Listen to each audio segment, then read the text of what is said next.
Hi, and welcome to one of four of our first Facebook live forums. Apologies for the delay. We've had a few technical issues. We're now using a phone And we think it's working so far. thus far. So we'll just introduce ourselves. I'm Philip Yates. I'm a tenancy support coordinator, mainly covering Kings Lynn and the West area, although our patches can be a bit fluid in that respect. But I'm one of four tenancy support coordinators throughout Broadland. This is... And my name's Matt O'Brien. I'm a welfare benefits advisor for Broadland Housing. I cover all of our property areas, so I do get about a bit, but I love what I do. So we're going to start with a little icebreaker. First things first, if you could just thumbs up to say that you can hear us, that'll be much appreciated. The second thing would be, in terms of an icebreaker, we're going to go with seasons. Driving over here from Kings Lynn, lovely and sunny today. In that respect, a little bit chilly outside, but it was lovely and sunny. And it still is in Norwich, I believe, if I look through the window. There it is, still sunny. So, Matt, your favourite season, please. I'm definitely a summer person. I hate the winter, and I cannot wait for the clocks to go forward and to have some longer days, and for just basically to get hotter again, because I just don't like it. Fair point, fair point. Whereas I am the opposite. I prefer the winter because I suffer from terrible hay fever, and I like Christmas period. So there you go. Although I do like the longer days in the summer. So today we're going to be talking around about the cost of living and some welfare benefits. So in that respect, we're going to start off with Matt about where you can go to check that you're receiving the right benefits. Over to you, Matt. Yeah, so I guess there are three main ways that I can help tenants in terms of benefit advice. The first thing is checking that people are getting all that they're entitled to. Now, there are ways you can do this yourself, and I'll come back to that in a minute. But that's the first thing I do. Second thing is helping people with the claim process. Now, this can be anything from helping people with forms. Quite often, if it's a disability-related benefit, for example, personal independence payments or PIP, there's quite a long form that needs to be filled out. And if you have difficulty reading and writing, or you're not very well, for example, then I can come. I can usually do a visit and help you to fill in the claim form. It might also be online claims, for example, universal credit, and all the teething problems that can often occur when you do make a claim for universal credit. I can help you to work through those and resolve them. I guess the third thing, and probably the most useful thing for tenants that I can help with, is checking that benefit decisions are correct. Quite often, the DWP and local authorities, they make mistakes with their decision making. And quite often, people just don't know or are unsure or just lack confidence in knowing how to go about challenging that decision. So as well as determining whether the decision is correct or not, I can then do the next really useful thing, which is helping you to challenge a decision. And that can include how to apply for what they call a mandatory reconsideration, to first get the DWP to look at the decision again. And then if the decision is still not corrected, I can then assist tenants to go the next stage further, which is applying to the tribunal service. And I can, if there's merits to the case, also represent at the tribunal hearing. So those are the three things that I can do to help when it comes to benefit advice. Now, in terms of checking benefits entitlements, there are two really useful websites where you can check your benefit using online benefit calculators. First one is a website called Entitled To, www.entitled2.co.uk. That's a really useful calculator. You just have to, on the opening page, there'll be a light blue box in the left-hand corner, and it says for individuals. Click on that, it will bring you up to the calculator, and you just literally fill in all your details, age, household makeup, disability status, income, of course, any other benefits that you receive, and your housing costs, your rent and so forth. With that one, quick tip, it will ask for your eligible housing costs. And what that means is you can, with your monthly rent, you can have different parts of it. You can have a rent, you can have what's called eligible service charges, and you can also have what's called ineligible service charges. And you need to be putting in there the rent and any eligible service charges you have, not ineligible service charges. Now you can find all that information on your tenancy agreement or on the annual rent change letters that we tend to send out in February each year. But if you're unsure, just call customer services and they'll tell you that. At the end of putting in all your details in, it will bring you up details of any benefits that you should be entitled to and links to other things that you may also be able to get. For example, free school meals, help with NHS costs, prescriptions, free eye tests, that kind of thing. You have a website that does the same basically and is also pretty accurate, pretty good to use, is from the website Turn to Us. I just need to check that. It's www.turntous, the 2 is the number 2, so TURN, number 2, then us.org.uk, and that'll do the same thing. But if at the end of it you're still not sure whether it's right or not, or you're not sure whether, because the calculators are pretty good, but sometimes there can be some complex, situations where it doesn't quite cover every situation. If you're not sure, that's fine. Get in touch with us. I can then go over it myself. I've got my own special little calculator just for me that I can use just to double check that what you've put in is correct. But hopefully that'll help you to see if you're entitled to any more benefits. And it's all about getting what you're entitled to, increasing your income, and hopefully helping to improve things. If you have any questions as I'm going along, just let me know, and hopefully we can answer here, or if it's a more detailed question that needs answering, we can always get back to you afterwards. So that's just a little bit about checking benefits, what I do. I'll hand you back to Phil, who's going to talk about Norfolk Assistance Scheme. Norfolk Assistance Scheme. Can't even get the words out. There we go. But first of all, you might be asking why we are doing this. Okay. Well, first things first. You may well know we're in the midst of a cost of living crisis. Okay. We do have a website, and on that website are loads of hints and tips on ways that you can save money immediately, with little hints and tips such as turn your heating down and things like that by 1 degree.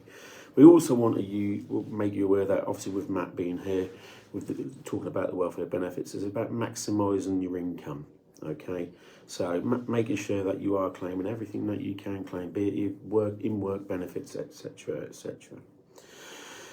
So I'll talk a little bit about the Norfolk Assistance Scheme. So the Norfolk Assistance Scheme is run by the Norfolk County Council. Okay, we tend to do these applications online, albeit if you're not digitally inclusive, there is a number that you can call, which I believe is 03008 020. I want to say 400. I think it's that around about that anyway. But you can Google that anyway. Google's fantastic. So the Norfolk Assistance Scheme.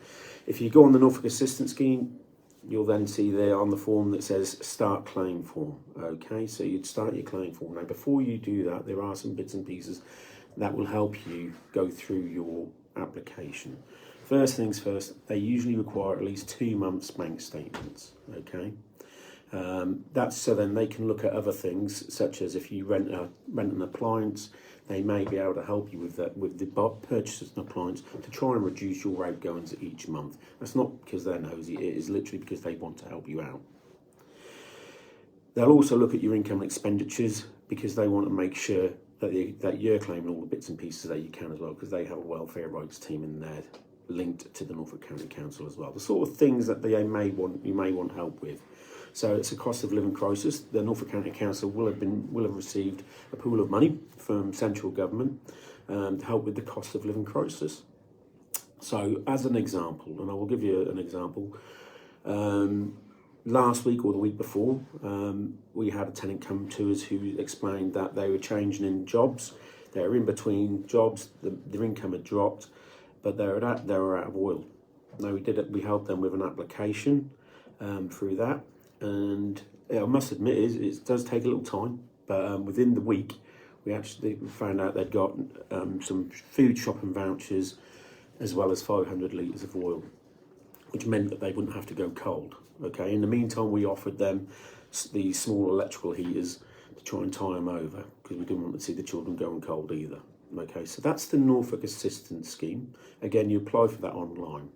They can also help you if you're in an emergency situation, if your cooker goes down or your washing machine packs up. They may be able to help you there, but you have to be mindful it is discretionary. Okay, there's no given right that you make an application and you will be given anything. They look at everything on a case-by-case basis, and the sooner you provide them with the information they need, the better. In terms of the page, I mentioned earlier about the income and expenditure, there are things that you will need to list there. Things like how much your rent is. Are you paying that? Is your partner paying that? Or is someone else paying that? Do you have children? Do you claim the right income for those children? It lists that as you go through the web page, okay? And then the last page usually asks for any additional information. So that might be what happened to whatever you're claiming for, or why you're in the position that you're in, as to what you need. They just want to get a little bit better understanding of why. Okay, that's the Norfolk Assistance Scheme part. Now, what I will say is, on our website we do have some really good links on there, so I would recommend that you go on there. Okay, so if I look at, that's the Norfolk County Council brochure, you'll see that on there, help with living costs. Okay, if you click on there, there's loads of links inside, bits and pieces that you can read. There's also a link to that one, which is the over 65s Norfolk Assistance Scheme. Again, we don't want to see people sitting at home worrying about putting their heating on and things like that. Okay, so again, for the over 65s as well. That's actually got a different number. I've just noticed that one, that which is 0333 996 833. There we go, and I got the number wrong earlier, but I'm not going to put it right. Okay, and then you've got the Norfolk Assistance Scheme, which can be contacted by phone, but they will try and do everything online where they can. And the number is 0344, I got that part right, 800, and then 8020. I got the 8020 in the wrong place. So I'll now hand you over to Matt, who's going to just talk to us a little bit about discretionary housing payments. Okay, so Matt, what is a discretionary housing payment? Okay, so discretionary housing payments are things that are issued by local authorities, so your local councils. Basically, each year the government will give local councils a pot of money that they can then use to help people who are struggling to meet their housing costs, basically. Now, when you say struggling to meet housing costs, discretionary housing payments, or DHPs, can be used for things like rent in advance or removal costs. But generally, they're mostly used to help people who have a shortfall in their housing benefit or the amount of universal credit housing costs that are used for their rent. So they've got a shortfall. Now, how would that shortfall come across? How would that be caused? So quite often you'll have a shortfall in the amount of rent or housing costs from universal credit, because of welfare reforms over the years that the government has imposed that limit the amount of help you can get. One of the main ones we come across is, of course, the bedroom tax. When you are under-occupying your property, you have spare bedrooms, basically. And they will then make a deduction from your housing benefit or your universal credit. If you have a deduction, and you're struggling to afford that deduction because of your income, you can make an application to the local authority, your local council, for a discretionary housing payment. Now, these payments are, by their very nature, discretionary, so unlike a benefit, there's no legal right to them. However, you can request a review of a decision if you get turned down. I'll come back to that in a minute. But essentially, when you apply, and you can do it, and all local authorities will have online applications. Just go onto your local council website, go onto the benefit section, and you'll be able to find a route to applying for a discretionary housing payment. If you're not online, or you struggle to do things online, the council should provide you with a paper application form. So you could request them to post you out a copy.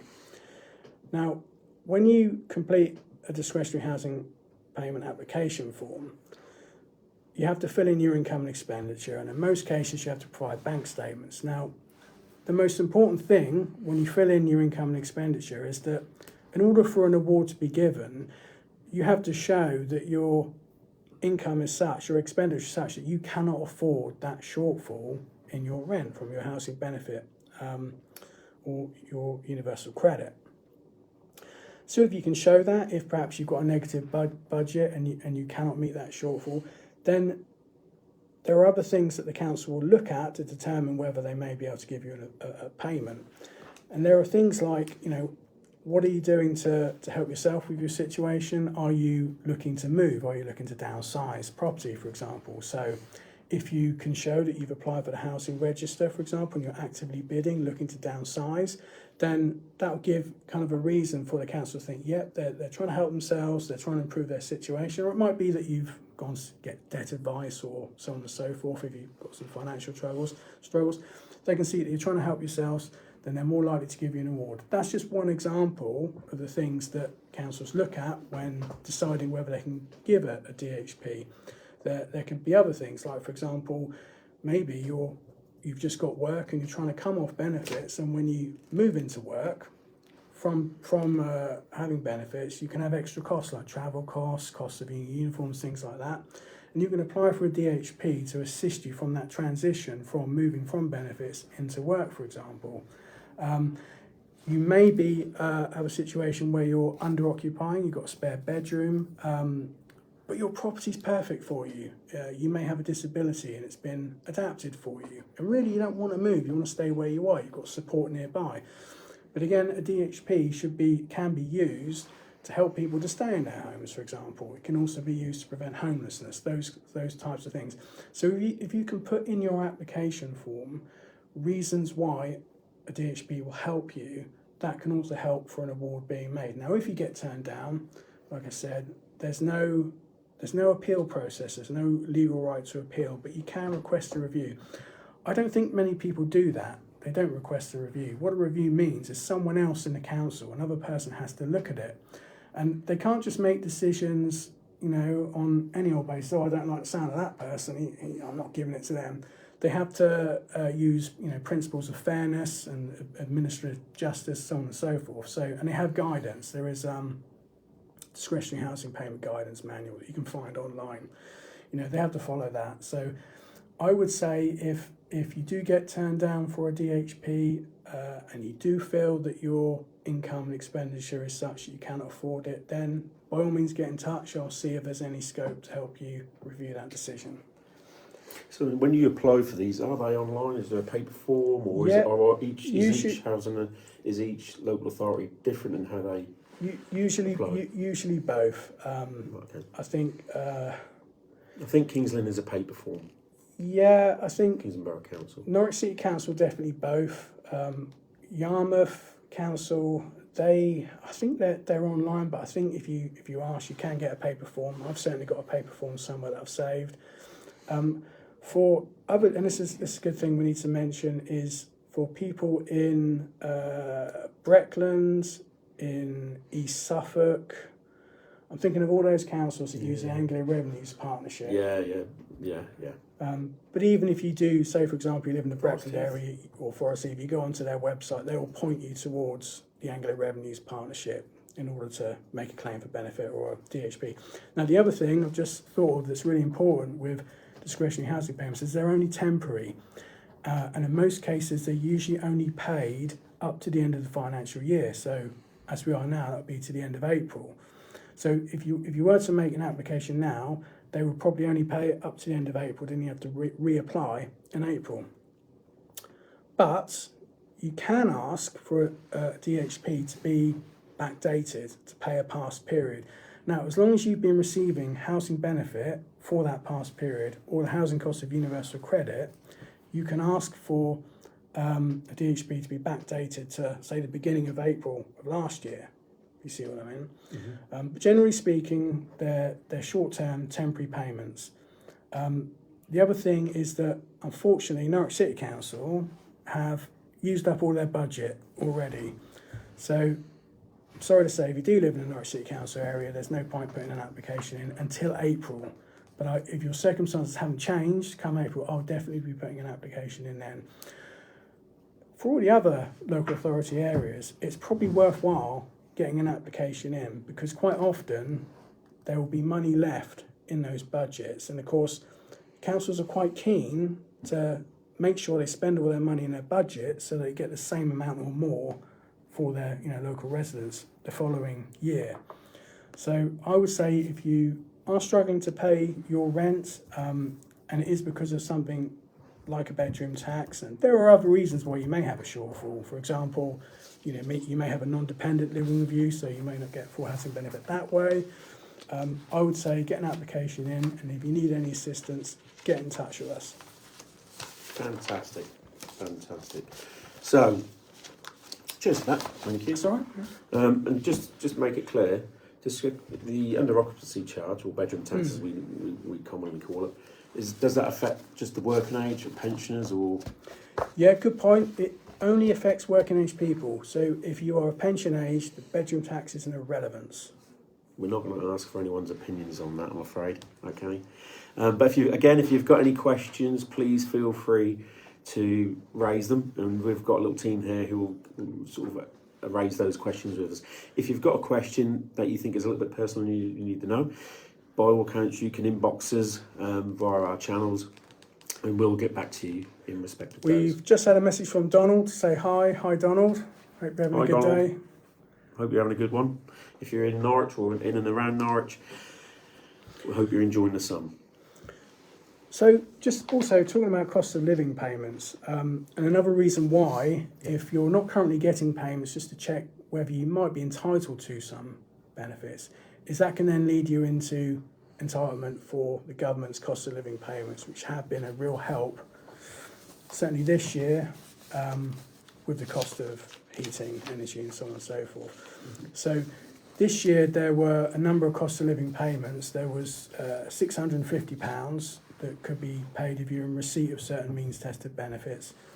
There was also a £150 payment if you're in receipt of a disability benefit. And for people of pension age, there was also extra money added to the winter fuel payment, which everybody of pension age is entitled to. They added an extra £300 to that.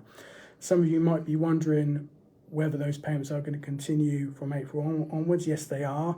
They're going to be slightly higher this year. They're more or less going to be the same. So there's still going to be the £150 payment for those in receipt of certain disability benefits. There's going to be the same increase to the winter fuel payment. The only extra thing is those working age and pension age that get the £650 payment. That's now going to be £900, and it's going to be paid in 3 instalments. It's not yet details of when exactly they're going to start. It's just spring at the moment, is all we know. But as soon as we get more information, we'll put it on our website. We'll be able to find it on the main gov.uk website. But that's why even if you were found to be entitled to a couple of pounds worth of universal credit, that could then lead you into entitlement for these cost of living grants. Same for pension credit. And that's why it's just important to check, because even if you're only entitled to a small amount, it can end up being a big help. Oh, thank you very much for that. So we come on to our cost of living and what we can do. Okay, so first thing what you can do as a tenant out there straight away is go on our website. Okay, you'll see as you scroll down the website, first thing you'll come to is the cost of living. It's in a little red box. Press that, and that'll give you a load of links to various different websites across the area to try and help you. Okay, if you scroll down a little bit further below that, you'll see in a slightly light blue tab, tenancy support. Okay, from there you can then register your interest to receive tenancy support. Okay, and what will happen is we'll receive that, and one of our tenancy support team coordinators will make contact with yourself and then go through what it is at that moment in time that may be affecting you, where you might need a little bit of help or support. Okay, the sort of things we can help you with is things with your housing. So it can be you're not sure of something in respect of your housing, who's responsible for support, what repair or anything like this, or you've mentioned a repair before, so but you've now fallen out of work and all sorts of bits and pieces. So there's bits and pieces that we do around that in terms of our housing. You may have issues going on with your neighbours or those kind of things. We can also look at your finances to make sure, like Matt said, that you're claiming claiming all the benefits that you can be, or claiming all your income that you can. That's about making sure you maximise your income, minimise your outgoings, but trying really to make sure that we try and maintain and sustain your tenancies in the best way possible. And then we can look at your health and well-being as part of that, to make sure that if you are suffering, or if you're experiencing a low mood at this moment in time, we can signpost you in the right direction in terms of getting the right support, or trying to get you the right support. Okay. Once again, go over to our website in respect of that. That will give you all the information that you possibly need in there. There are certain websites on there, such as we've got the Cost of Living Survival Guide from Martin Lewis. Okay, there's a link to his page, bits and pieces. Again, all telling us what we can do right now to try and get our cost of living down. Have we got any questions at all? We'd love some questions if you have any. Just to confirm, again, if you want to get in touch for tenancy support, it's on our website, www.broadlandgroup.org. Go down the page, you'll see a blue tab or box, tenant support. Click on that, scroll down the page a little bit, then there'll be a red box which you click on to register your interest for tenancy support. There's some tick boxes where you can tick what support you would like. You can tick more than one, fill in your name, details, email and mobile, and we'll get back to you as soon as we can. If you specifically wanted myself, then you can also use that form for tenancy support, and you can also just call customer services and say what question or need you have a benefit advice, and they will put a message through to me for me to pick up. All right. Brilliant. So Matt mentioned about customer services, so they can be contacted on 0303 303 0003. Okay, so that's our customer services team. We appreciate this is okay. This kind of conversation is okay because we're digital and we're live and everything else, but that probably doesn't help those if you're digitally excluded. We do try and support our tenants who are digitally excluded. We will do scheme visits, and we do the community conversations. However, if you're digitally, or you know someone who is digitally excluded but actually might want some help in becoming online, then by all accounts, again, we can look into that as well through a referral through the tenancy support team as well. Okay. And definitely, if you're unsure about benefits, then please get in touch. And if you're not sure a decision's correct, then let us know, because we can look into it. And I know it's a bit weird, but I love benefits. I find it very interesting, and everybody finds it really weird, but I like it. And if there's not a decision, if there's not an answer I can give straight away, I can usually find the right answer. So and I'm just passionate about making sure that decisions from DWP, local authorities, if they're wrong, they should be challenged and they can be corrected. Oh, don't get me wrong, they're not wrong all the time, but quite a lot of the time they are. No, that's good. And that's just as well we have someone who does that, who likes that kind of work, okay? Because that's not a day. That's not like, as it makes sense. Yeah, it's not like coming to work, is it? Then if you enjoy your job. The other thing is with tenancy support, we wouldn't want to see any of our tenants out there who are struggling at this moment in time. So if you are struggling in any way, shape, or form, please do get in touch via the tenancy support. You don't need to be. There might be things that we can do that may help ease that at this moment in time. We are all going through the cost of living. It's not just yourself.